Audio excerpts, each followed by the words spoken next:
Welcome to Impact Moments powered by 90.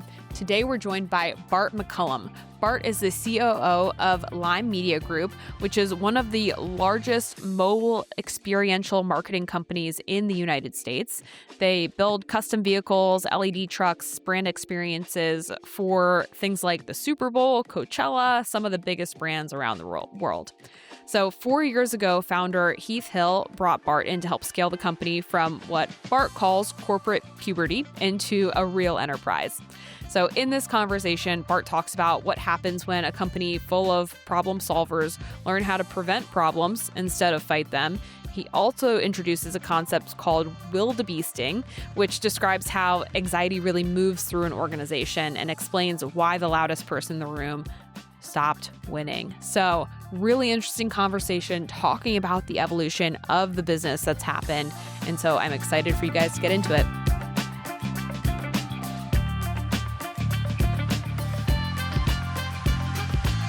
Welcome to Impact Moments. I'm Christine. I'm Kris Snyder. Great. And today we're joined by Bart. Thank you for being here.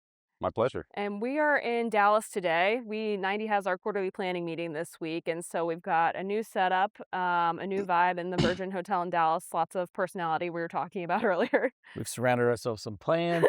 We're making it happen. Some real, looks like some fake. I don't want to conjecture.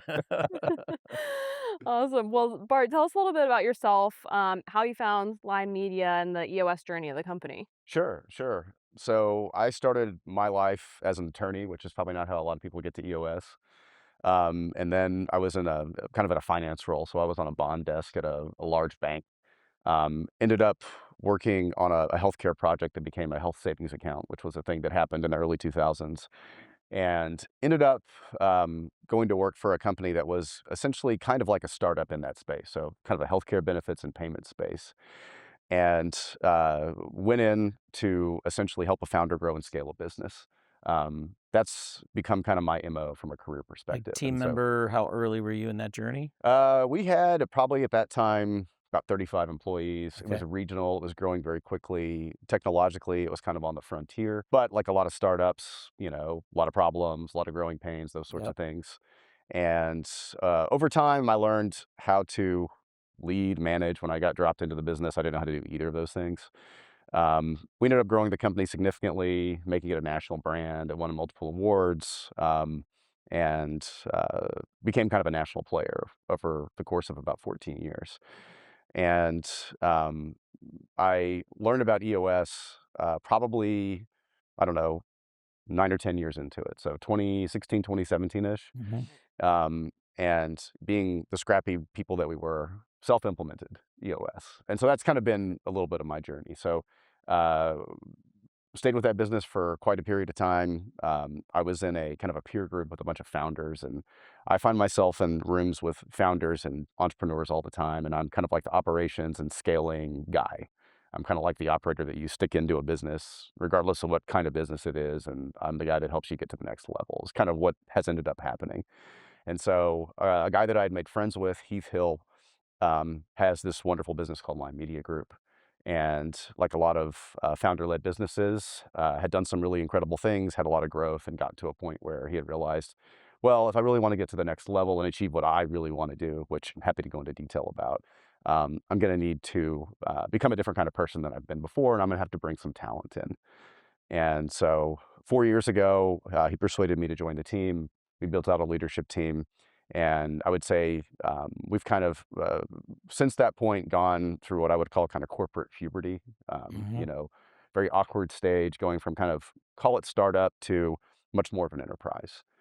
Heath found EOS, I think around 2020, started implementing it, had the wherewithal and the foresight to see that this is kind of what I need in order to be able to take the business where I want it to go. It also requires a lot of humility. And so I came 2 years into that journey. And so one of the things that you hear with EOS is it takes a couple of years to really get it into a business. And what we found is we had kind of the base kind of install layer of it in the business by 2022, but really getting it cascaded up and down the organization, and then dealing with what happens to the people in the organization after you've implemented it and you continue to implement it is really a much longer journey. And so So I came in 2022. We recruited really kind of what I would call our first real leadership team, people that weren't wearing multiple hats, let's call it that. And so since then, the growth has continued, it's accelerated. And the overall vision of the business really is we're a for-profit business, obviously, and we're an experiential marketing company. We're the largest mobile experiential marketing company in the country now. And a lot of folks that do what we do get into that kind of a business because they're very passionate about building super cool things, or they like vehicles. We're vehicle based, although we have lots of things that are not vehicle based as well. Those are artists, they're artisans, there might be brand people or advertising or creatives. We are much more about systems and processes, and even our founder is that way as well. He's about solving problems, and our company solves problems for people. That's really what we do. We have this thing called Pace and Peace, which is kind of our brand promise. At the end of the day, we are helping one of our clients, and our clients are brands. They're some of the biggest brands in the world, but they're also agencies that represent those brands. And at the end of the day, they're trying to do something. Usually it's extremely visual. Usually it's extremely public. They need it to go extremely well. And like there are lots of logistical things that are happening in order for that to be the case. And so it needs to be there on time. It needs to look amazing. The experience that they're trying to deliver with the brand, with the people that they're trying to engage with, needs to go extremely well. There's weather issues, there's physical issues, there's mechanical issues, there's people issues all the time. You're in the physical world. And being able to do that and do that at scale is something that's very difficult to do. We've managed to achieve that in, I would say, significant part because of EOS and other things that we've been able to layer on top of it. So the ethos of the company was we solve problems. We deliver pace and peace. We are there on time. The deadline isn't moving. The deadline might be South by Southwest. It might be Coachella. It's the Super Bowl. We had 5 things at the Super Bowl. Like that date isn't moving.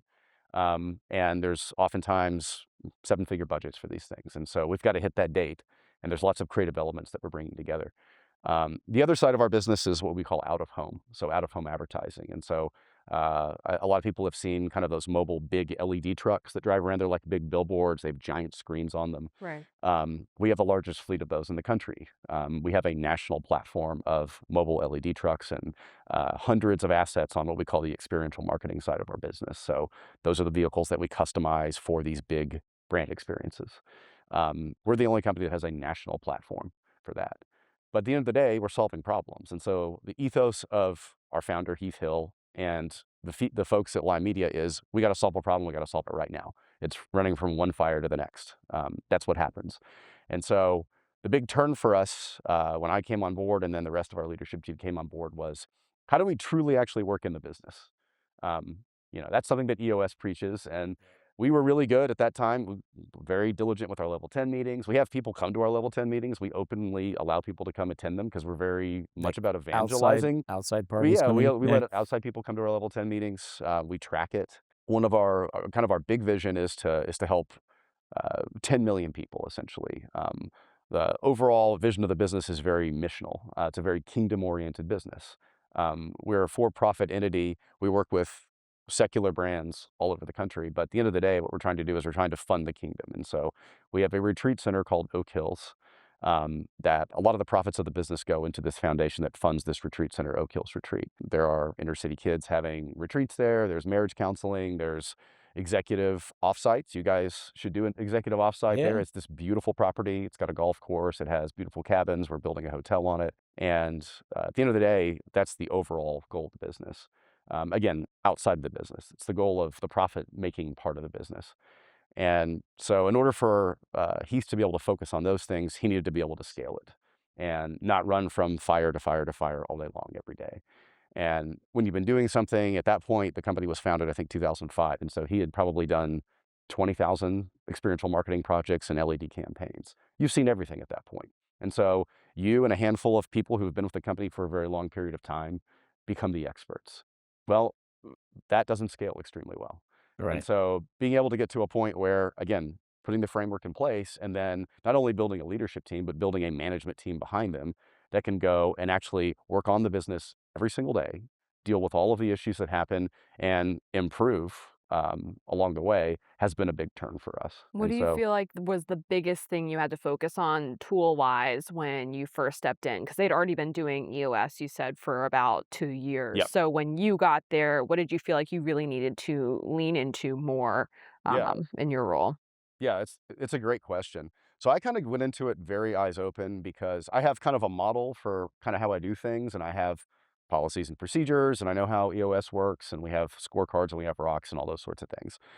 Um, it wasn't necessarily that those things needed to be implemented because they were already implemented, but it was what is the quality of those things. So we were very good at getting quarterly goals in place, having milestones, having accountability. The culture was already extremely accountable. They'd already gone through the point where the folks that didn't want the accountability that EOS brings to an organization, a lot Had of them had already kind of had turned left. over. Yeah, Yeah. yeah, yeah, that happens. But again, the product that we sell, aside from curating a physical platform for digital content and digital insights, which is what we do, creating an incredible experience, um, the product that we sold was we solve problems for people. That's our product, and that's the way that the language that we used. And so it's hard to deliver the product. The kind of people that you have to deliver that product are people who are problem solvers. And so um, we were running EOS and diligently following the protocols and the rituals of EOS, but we weren't focusing on rocks as much as we should have because there was always this problem right now. This brand right now, this major luxury brand right now that everybody has heard of that needs their problem solved right now, everybody is focused on it. And not necessarily very effectively because the organization had grown to a point where you have multiple stakeholders that are involved with things. And so I would say getting our leadership team to the point where we were actually working on the business. And so we would set rocks, we would set our scorecard metrics, we would do milestones, do all those things. And then there'd be some problem. Our focus would shift and we go to this project. This project is having problems. We got to get it on the road. Or we need to change this, this, and this on this. And we're talking about materials. We're talking about colors. Brand colors are extremely expensive. Coca-Cola is very particular about their color of red. Right, Um, Red looks a certain way on different substrates. On vinyl, it looks a certain way. On leather, it looks a certain way. On wood and on metal and on a screen. Even if it's the same color, it looks different. So it's very easy to focus on all those little things that our customers are very focused on. And we'd get to the end of the quarter and, oh yeah, we had some rocks. How'd we do? You know? And so I would say it's taken me and our leadership team probably a few years to really get the operating cadence of our company to be different from what is our product and who are we as people? We're problem solvers. right, We are problem preventers now. We are supposed to be kind of like a self-cleaning oven now. So the big thing that's happened is we've gotten very good, and again, this is a journey, of having a leadership team that's very focused on where are we going. And then having a management team that can go and deal with 95 to 99% of the day-to-day things that happen when we're delivering our products and services. And I would say really in the last 6 months, that management team has done a fantastic job of doing that. And so now they're operating and doing things at or better than what the core Lime founding team would have done in that situation. yeah, And that's allowed us to really level up what we're doing from, well, let's go look at everybody's rocks every week. And so mhm, every department at Lime Media has rocks. We have a very, very specific criteria for what a good rock is. We have a smart methodology. We have a smart methodology with milestones. And so people are using 90, and every rock has a milestone. And the milestone has to be written specifically and has to be outcome based. yeah, And that took a long time. And everybody has to go in every week and update their milestones and their rocks so we can actually see, did you make progress on it this week? What obstacles are you running into? Like, did you not make progress on it? And the latest thing that we're doing is we're able to cascade AI through it and monitor and see, hey, it appears that this person has updated their milestones and their rocks the last few weeks, but it looks like really they've lost momentum. And sometimes can't tell that by looking at the comments or even sitting in their level 10 meeting. And so that's the latest thing that we've done. I've been doing that for, like, myself personally of, okay, I use Claude, so, like, my system Yep. knows the rocks that I have and the milestones I need to hit, but it also is connected to all of these other systems, my calendar, the other meetings that I'm having, my email, so it knows, am I actually spending the amount of time that I should be spending in order to go get these, like, bigger commitments done, and so it's kind of a really nice, like, feedback loop for Yeah. myself to stay on top of that. yeah, I love that. I do the same thing. Like we've got Claude GPT and Gemini, and like Claude is my go-to right now for that reason. Like it Yeah. is so good. We have skills in place now for interviewing talent, using Yep. behavioral interviewing concepts and behavioral-based competencies that are tied to our actual culture at Lime Media. Um, got a thing that goes and it can look at 90 data. I wish the integration was a little bit tighter, but like I can feed the data into it and I can have it make things so much better. Maz, which is our AI agent, like I was playing with it this week because I was getting ready to coach a client, and I can just ask it for like go through all the teams in the organization, who's struggling, and it looks at the scorecards, the rocks, and then it gives you output by team because it also can see how they're rating their own meetings. And so instead of going into our historical like insights tool, which is good and graphical, now you just ask the AI agent for anything that's moving across the teams. You can even, I queried it to say, hey, that one rock was off track. How many times did the team IDS on that during the quarter? Yeah. And it was once. Yeah. And when did it go off track? And it knew when it went off track. Yeah. And it was like 6 weeks ago it went off track and they only IDS'd on it once. And it's not those moments, and for those at home are like, well, Kris, you're just going to start calling people out. No, I want to call them up, right? Like we want to help them get better at what we're doing. And now with the ability to see the work and the progression of the work and go back and go, hey team, we can do that better next time. Let's just talk about it, right? And then figure out how to be better with all of that information that we now have. So yeah, it's been insane for us.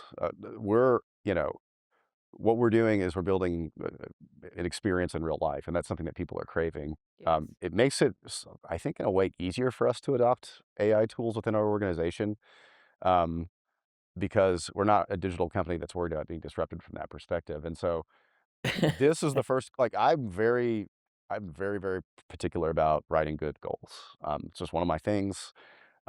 This last quarter, I really leaned in and I used Claude. I've been using GPT and some other things. And again, I'm really good at context. And so I have lots of context into it. It just was a different level. And it's really good at identifying, blocking issues and contingencies. And so we did our quarterly a couple of weeks ago.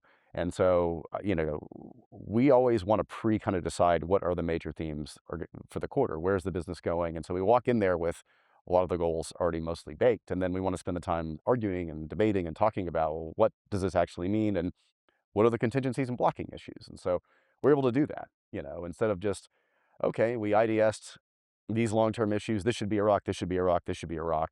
It was, okay, we already kind of know where we're going and what we need to be doing based on a larger plan.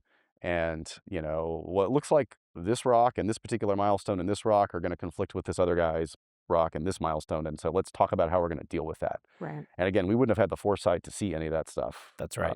Now we do. And I think there's inside the EOS community, there's lots of big feelings on this topic with using technology pre the meeting and kind of during the meeting and even post the meeting. But I think what we're doing is we're removing the administration layer to the event, pre, during, and post, and we're actually allowing for the creativity to be that much higher in the moment. And that's what we need, because if I'm surprised in the minute, and we've got all different shapes and sizes of people, we've got the extroverts, we've got the introverts, and they need different times to process information. And in that moment in your quarterly, you only have so much time. But if I can actually show up, especially for the introverts, and have started processing the issue before I get there, then we're that, in my opinion, we're that much better off. Absolutely. Right? Because we're getting to the cycle of what really matters versus discovering the thing in the moment and then trying to figure out how we're going to get through it. Yeah. We love the tangent button, by the way. Oh, nice. It's helpful. We really want to be able to go in there and customize what shows up, because it has that like caution sign. Like I want to put people's face on it, or like make it a funny meme or something. But, Yes. Because that's the thing that happens is we'll get on one topic and we'll stay on it. And we won't have necessarily even properly identified what is the actual issue. It's a cluster of issues. Is it one issue? And then we'll look up and it's been 45 minutes of a day-long session, and it's like, gosh, oh God, we got to get to this, and this, and my kind of go-to moment is always when we start with an issue, especially if I gauge it as an implementer facilitating. It's like, all right, team, we're going to put 10 minutes on the clock, and literally grab my phone and put 10 minutes on it, and just let it beep. And that doesn't mean we're done. I got to check in with where we're at, because often that's exactly what's happening. You're going down that moment with lots of passion and pursuit, but it's not the thing that we're actually, should be in pursuit of. Yeah. Yeah. So Bart, I've got like 10 questions. I don't know, Christine, how many you've Well, got. I want to go back to what your comment on meetings. Okay. Kris just wrote a book, Meetings Kind of Suck. And Nice. so, Congratulations on that. Well, Yeah. thank you, because they kind of do. Yeah. but it's really interesting your perspective of bringing more people into them. I'm assuming that's during the level 10. Like, walk me through what your level 10 is and kind of the evolution you've had over time of pulling Sure. more people in. Sure. Well, so that's we let guests attend our L10 meetings because we want to evangelize EOS for small companies. That's really what that is. Okay. They're not necessarily participating, although sometimes they do have something to say. We have customers sometimes sit in our level 10 meetings, and sometimes we're showing. Sometimes we're fairly not necessarily confidential stuff, but stuff that's very inside baseball. That's right. I will say the thing that's really, I think, leveled us up, or maybe it has been a key thing, has been our best level 10 meeting. Our leadership level 10 meeting every week is good. It's very good, and we're focused mostly on where is the business going, like what is the longer term vision, what are we investing in, what are the things that we're doing research and development on, the data side of the business, which is huge now. We have what we call the ops leaders L10, which is really, I would call the management teams L10. That is the most effective problem solving day-to-day in the business, experiential marketing, mobile out of home, a fabrication issue, creative issue, client issues, those sorts of things, accounting, whatever the problem may be. That has become a super highly effective level 10 meeting. It's not the leadership team meeting. And we have a full fabrication shop at Lime Media. So if you come to our office, which I would invite you guys to do, it's a really cool, it looks like an amusement park. We have all these beautiful vehicles and custom things that we've done there, and you can come and see it in case you want to build a brand experience for 90, or we have B2B companies doing this stuff now. Because they all realize, well, I have a digital presence, I'm doing digital marketing, I have a website, it's table stakes. Right. I need to build a deeper connection with my clients, and the digital stuff, people are kind of fatigued from it. They need something in real life. I don't know if you're in Dallas, I would encourage you to go to Netflix House while you're here. Okay. Netflix built an in-person experience at the Galleria Mall. And there's a couple of other TV shows. There's like this theme thing that you go through. It's an experiential thing. Oh. The reason they're doing that is because they're a digital company that sells a subscription service, and they need to build an emotional connection with their customers, and that happens in real life. And companies have been very focused kind of bottom of funnel on digital marketing because it's very measurable. And I love measuring stuff. I'm completely partial to that. But they've underinvested kind of at the top of the funnel, and that's where trust is built and brand recognition is built. And so now they're having to pivot and do that. Which is kind of where our business comes in, because we're building an in-person experience. So a key part of what we're doing is we have an enormous fleet of all kinds of different vehicles and platforms. And we have a fabrication shop. And so we have people that come and they weld and they build stuff and they do AV stuff and they paint and they lay vinyl and they do all kinds of cool, incredible things. They build scenic things. They have a level 10 meeting every week. It's one of the best level 10 meetings at Lime Media. Like, they solve problems. They're very good at it. They understand it. They're measuring a bunch of different things, and they're going to the meeting with good issues. Like, that department has done a fantastic job, really embracing EOS. In part because, that part of the business is very, you know when things are off track. But they've done a better job than some other parts of our business where you would think people would be, more likely to have embraced that more quickly. So it's been very interesting to see that. I want to go back to something you said in the beginning, because 90% of the companies running on EOS are self-implementing. Yep. And I think I didn't know that. Yeah, it's 90%, and it's okay because it's the beginning of the journey as companies start, and then they grow, and then they hopefully get to that place where they're like, hey, we're ready for the next part of that venture to do it. So we're actually working. I think the next book that I'm going to work on is something like self-implementation's not a sin, because there's so much out there in the community that tries to say it's the wrong thing to do, but I think it's the right thing to do at the right time. Yeah. So I want to drill a little bit into your self-implementation story, and when you were doing it, what were some of the learnings, and if you reflect back on it, not just running to hire an implementer, but I don't know, what are some of the stories that you think about? Like, hey, if I had to do it over again, if I was going to go self-implement, I might do these things a little bit differently as you got started. Sure. Well, and I might, I might not give you the answer that you like on this. So, That's okay. That's cool. So, I think the self-implementation wasn't necessarily something that was particularly well thought through. I think it was, we need to get more organized. This framework looks like it's going to work really, really well. Obviously, the book's super easy to read. Yep. We need to just kind of like start iterating. Like, the company at the time that I was running was Ameriflex. Again, software development, payments, reconciliation, processing. It was more of a SaaS company. Very scrappy and very good at building products. And so it's like, let's be scrappy and let's start iterating on this. We already were doing lean on the agile software development. And so very familiar with a product backlog and product poker, and then let's go do a sprint and let's go see what happens and let's get feedback. So already very adapted to like closed feedback loops. And so it was really just, let's be scrappy. And Line Media, same thing. I would say if I were going to self-implement again, I wouldn't. I would hire an outside implementer, which is what we did at Line Media. Yeah. And as the kind of the integrator person, you get half of it installed upside down with its head chopped off, and you can start really, really making progress immediately. Like if you get a good weekly level 10 meeting, and you really get good at issue processing, and people get comfortable developing the muscle of healthy conflict, like that is huge. Like that is a huge win in and of itself. If you have red and green numbers on the board every single week and people are doing that stuff, you're going to get a lot of lift. But to really get the maximum value out of it, like it's so much more helpful to go ahead and invest and have an implementer who can take you through that process. And in part because if you make that investment, you're obviously pot committed to it. And so it's Right. not half-hearted. We've done a number of things over the years where we're paying a consultant to help us with something that, seems like it should be obvious, but it's not necessarily that they're bringing some magical new thing to us. It's that we're telling ourselves a story that we've committed to this. We're putting really real money behind it. And then there's accountability.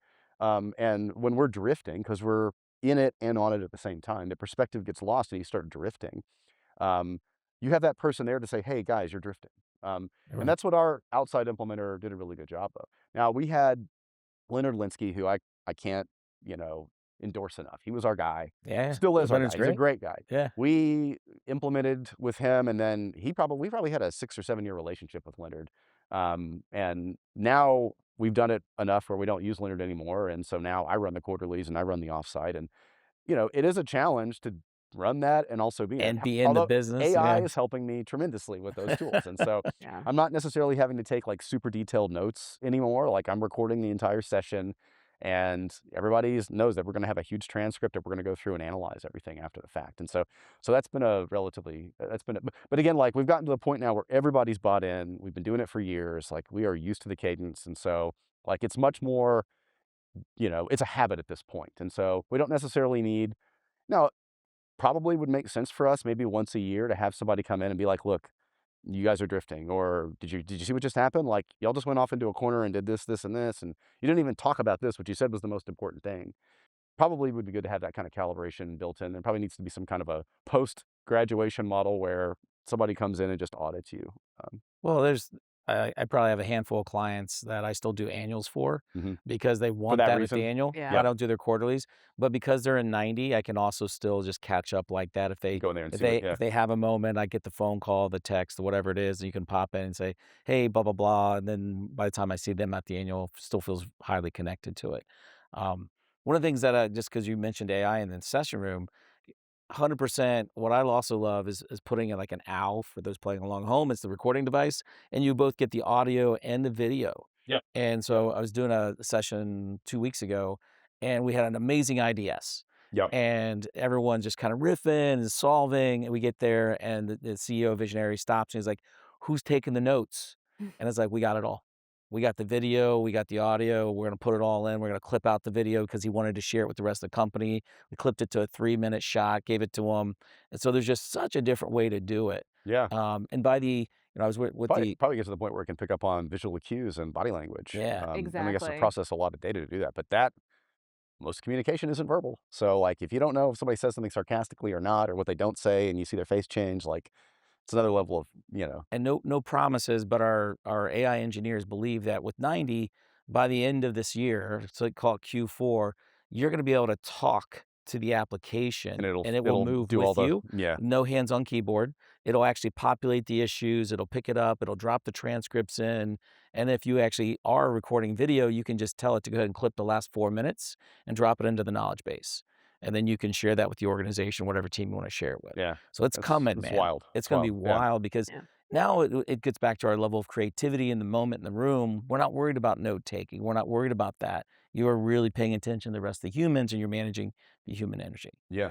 So by the way, I love that feature. I'm excited for whenever it drops, it's because I'm coming. the guy right now doing that. That's right. You're the guy doing the notes, right? At least in the leadership meeting. We have other people doing it in the other. Yeah. And frankly, the funny thing is, like, I'm kind of a control freak when it comes to that, so I still run our leadership L10s, and I still take all the notes.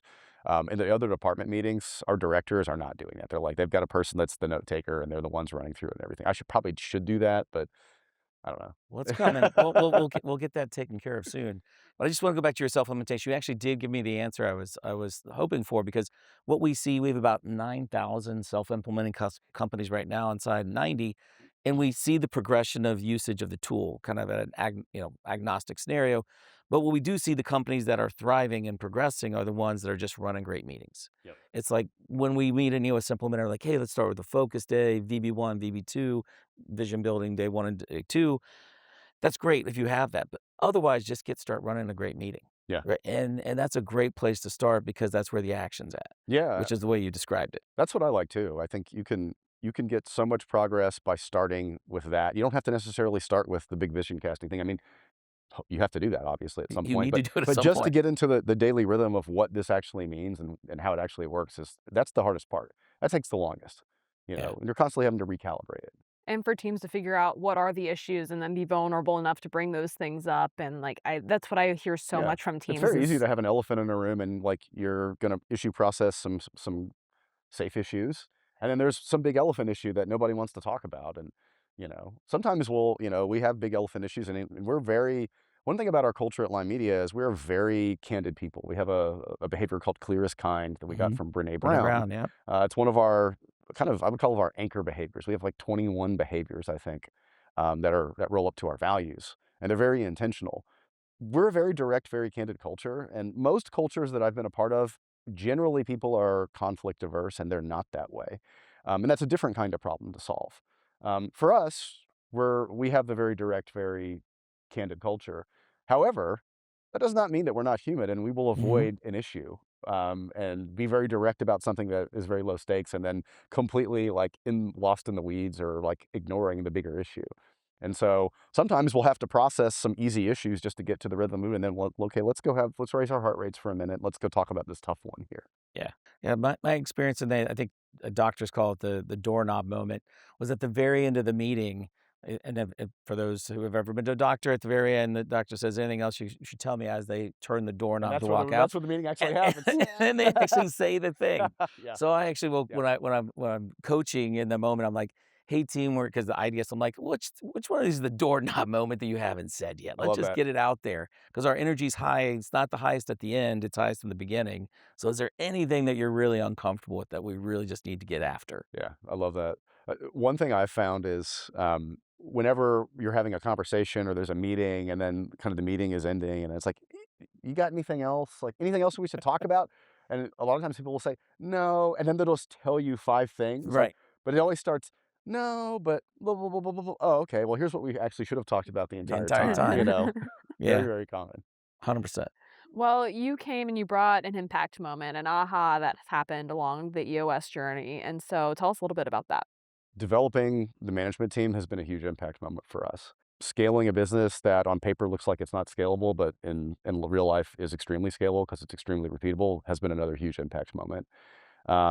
Being able to, the number one thing has been being able to not do the firefighting thing, which is what we're paid to do, essentially.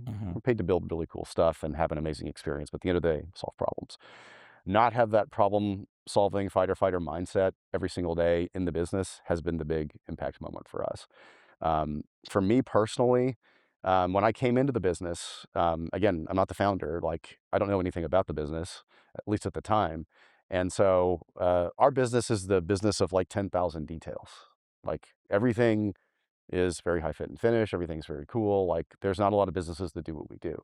And so there's a lot of expertise and know-how deeply buried in the minds of the people in this business. And now we've got a lot of that documented, but at the same time, it's still very, very much like you have to have felt the pain in order to be able to develop the expertise. And so very often the highest volume person was also the most credible person. That's a very common thing in Very businesses as common. they're Yep. growing. And when I first was in the business, I would always defer to the highest volume person, and our leadership team would defer as well. So somebody would be very passionate about something, and it wasn't necessarily the founder. It wasn't necessarily Heath. It was frequently, but it might be a fabricator. It might be the project manager on the job. It might be the salesperson. Um, and again, we would, be faced with something that maybe it was behind schedule, or maybe the client was upset and it was going to go into the field and we were really concerned about it. And we would see one thing and then we would just focus on that one thing. And one person would be like, this is the problem that we have to solve right now, at the expense of the 15 other things that we need to address with this project that we're not seeing. Um, that I would say that theme has been a huge impact moment for us, and then creating a process where that doesn't happen anymore. At least it largely doesn't happen anymore. So there is a fixed lean walk that we do every day at every single project. There is a board with lots of numbers on it and a burn down chart. There is a JIRA project with the entire scope of what we're doing broken down into individual chunks and who is doing what. And all those things are being tracked. And so if something looks like it's about to go off track, or there seems to be a miscommunication or a misunderstanding about the scope of what we're delivering, because that happens sometimes. Somebody's paying you $1 million for something. What's the level of fit and finish? Is this going to be on the road for 3 years, and does it need to look like you're walking into a luxury experience? Or does it need to go for 4 hours and we're curating an Instagram post on it? Yeah. And it needs to look really, really cool, but it doesn't need to last because it's not going to be on the road for 2 years. All that stuff now is systematized. And so when somebody says, I can see a pattern here and this is on fire and you guys don't even see it yet, we can then socialize that into the project and say, okay, let's go see if that's true or not true, because sometimes it is and we have to address it. Sometimes it's not. But then we can go back in and say, okay, now let's make sure we're not losing sight of all these other details of what we're doing, because in the past, when we see a pattern or we see something that's going wrong, we all go 100 miles an hour in the direction of that problem. And we are great at solving that problem. Well, guess what? We took our eyes off the ball on these other things. It might be on that particular project or the 12 other projects that we're working on. And so one of the things that, we like to say at Lime Media, particularly, I would say years ago, not as much today, is the more difficult the project is for us, the higher the budget, the more public the brand, the better job we would do. But because we were laser focused on that, and we might be doing some quote unquote easy project, and that project may not be getting as much attention from us as this project. And so the easy thing would not go as well as it was supposed to go. There might be some major problem. And it's because we were laser focused on this thing and solving this problem because that was the biggest spotlight. So that's been a big thing for us. Yeah. One of the things I think it's interesting as companies grow, and we at 90 we talk about 5 stages of business building or business development. You kind of the first level is you gotta start it, right? And then you gotta build it, and you hit a growth phase, and you hit a scale phase, and then you get to this last phase, which is more exit optionality. But what we find is the people that you have, especially in those first 2 stages, they love the firefight because that's what they're good at, and they're broad skill based. They're not specialized. And then you start to get into that third phase. Now you're specializing. You mentioned kind of the leadership team, kind of reshape. And the people who are used to that, almost addicted to the adrenaline of the fight, feel like something's changed here, right? That is us to a T. Yeah, That is us to a T. and it's hard to coach through that. Yeah. Well, and so again, for entrepreneurs who have the wherewithal to say, no, I have something really special here. I want to make it bigger and I want to do more of it for whatever my ultimate legacy is to be, recognizing that, you're probably going to be the person that's going to be faced with that the most. To Heath's credit, the business that he sees today is somewhat unrecognizable to the business that he built and in a way that he intended. But his role has changed dramatically because he doesn't have line of sight to everything that we're doing anymore. And he solves problems. And the problem that he's solving now is a much bigger, more abstract problem. It is helping 10 million people, the least, the lost, and the lonely. It is funding a retreat center. It is increasing the giving that he's already been doing by, orders of magnitude. That is a much thornier problem than it is. We're building a step van for a brand that's going to be a Target, and we need to make sure that we can hand out these samples and the art looks good. So it takes a certain kind of founder to be able to realize frequently that it's not harder, it's just a different kind of hard. And that's why you don't see a lot of people that are like founders of businesses that are CEOing a business that's, a $1 trillion business. There's not a lot of Mark Zuckerbergs and Elon Musks out there. Those are the exception. Most people at that point have long exited because what they're good at is bounded within this particular sort of altitude of where you're going. I don't have that problem. I have a different problem, which is I'm going in and I'm trying to pour cold water on founders some of the time, and doing what they've hired me to do, which is kind of help them build a legacy that's going to be more sustainable than what they've kind of put together so far as they're growing and scaling a business.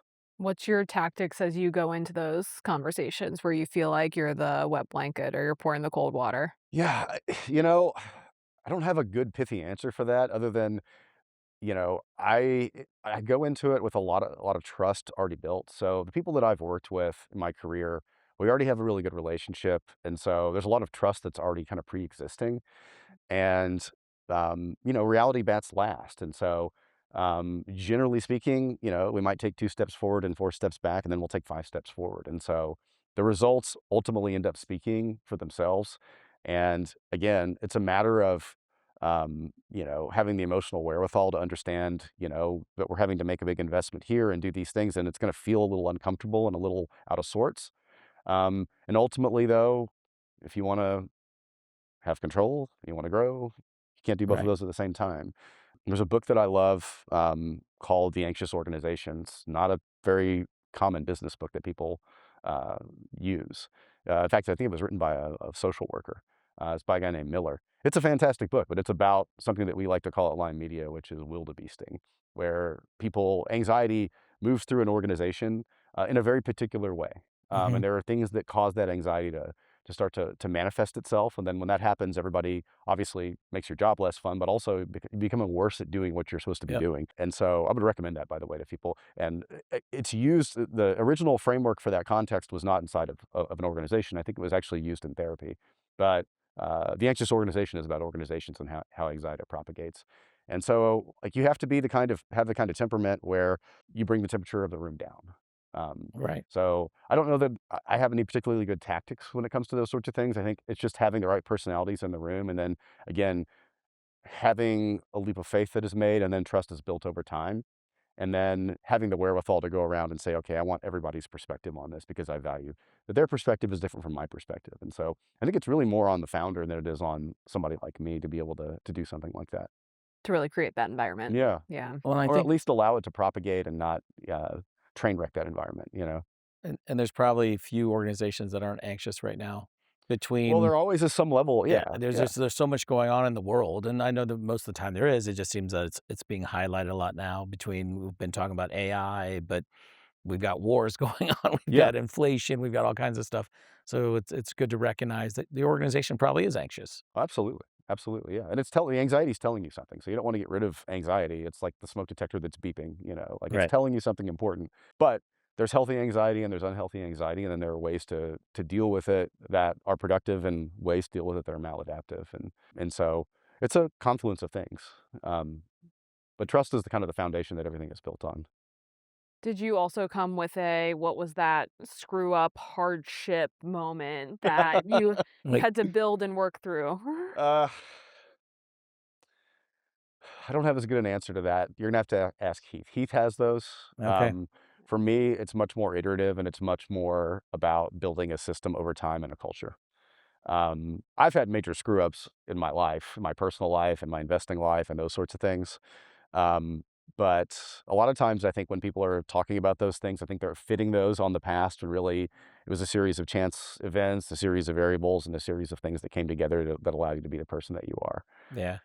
So Well, sorry, I don't have a good better answer to that question. No, I think when we hear it mostly in the work we've been doing on the podcast, it's like there's one-way and two-way door decisions. The two-way is like I could walk through and I can easily walk back out. Yep. The ones we hear are the ones that you one-way doored it and you thought you had the best information at the time you had it. You got in there the side of the door, you're like, oh no, that was not what I thought it was going to be. Yeah. But Yeah. hopefully there's learning there, right? And that's Absolutely. all Yeah. we hear. Yeah. Yeah, and one of the nice things about EOS is, you can do the Eisenhower matrix, and you can, most of the decisions that you make are reversible. Now, some of them might be painfully reversible Yeah, or at right. great cost, but usually things are fixable, and usually there's lessons there that ultimately end up making what you're building more valuable. Time gives you Yeah. hindsight, and we even at the end of every quarter, we talk about, did we win or did we learn? And, you're learning all of the time, Constantly, Yep. constantly, but there's that concept of, well, what's not working yet? Yep. And so you're always looking to, have those moments of improvement. Yeah, Yeah. yeah, we have them every day. We have, thanks to EOS and thanks to the way that we collect and process data and our daily stand-ups and the things that we do at Lime Media. Every day we have learnings, we have things that go wrong all day long, every day. And, we've gotten really good at learning and socializing those pretty quickly because we're having to move very quickly. Well, if people do want to get in contact with you or learn more about Lime Media, tell them where they should go. Sure. You can go to our website, lime-media.com. Follow us on Instagram. You can see a lot of the cool stuff that we're doing on Instagram. If you want to do your quarterly offsite at Oak Hills, I think it's oakhillsretreat.org. Incredible property just outside of DFW. If you want to know more about me, I've got a book called You Before Me that I co-wrote with a mentor of mine who's a behavioral psychologist. Mark Winters actually endorsed the book, wrote me a really nice. Yeah, we love Mark. And it's about leadership and management, but it's not a boring book about that. There's thousands of books on that topic, but I think we put a little bit of a different twist on it. So yeah, that's how you can find out more about me and more about Lime Media. Awesome. Well, thank you so much for being here. We will need to talk more after this too about 90s. My pleasure. Thank you for having me. Yeah. Yeah. Thank you. Great. Thanks. Cool. Thanks.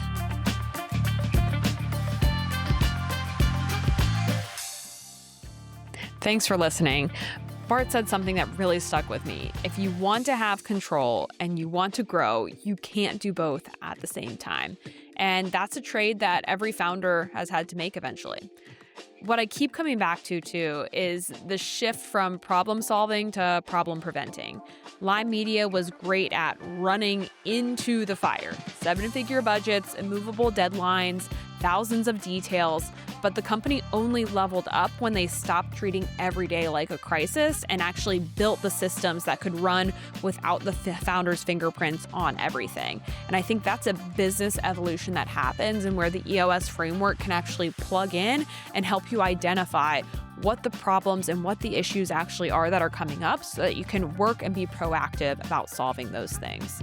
So thank you again for listening. If this episode resonated with you, please like, subscribe, share it with somebody that's building something too, and we'll see you next time.